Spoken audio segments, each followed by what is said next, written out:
கதை இருக்கும் சொல்லி வரும்போது இந்த புத்தகத்தை பற்றி சொன்னாங்க. இல்லைன்னா டெஃபினெட்லி நான் வந்து கொஞ்சம் இழான்னு சொன்ன கொஞ்சம் நான் அவாய்ட் பண்ணுவேன்.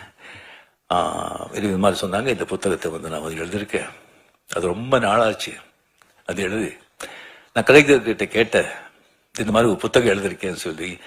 யாரு கேட்டு யாரும் எழுதுற புக்கும் உனக்கு தான் வேறு வேலையே கிடையாதா அப்படின்னு சொன்னாங்க. இல்லை எழுதிட்ட, நான் ஒரு 3 தலைப்பு இருக்கு, அந்த தலைப்பு நீங்க தான் வந்து செலக்ட் பண்ணி கொடுக்கணும் அப்படின்னு.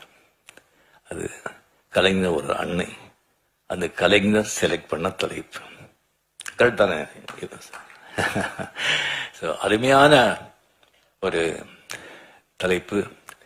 இப்போ வந்து எல்லாரும் வந்துட்டு அந்த மார்க்ஸ் கார்கே வந்து ஒரு எழுத்தின அந்த தாய் மதர் அந்த புத்தகத்தை பற்றி எழுத்துனாங்க. அது ஒரு காவியம். அந்த மாதிரி ஒரு புத்தகத்தை வந்து யாரும் வந்து படிக்கிறவங்க வந்து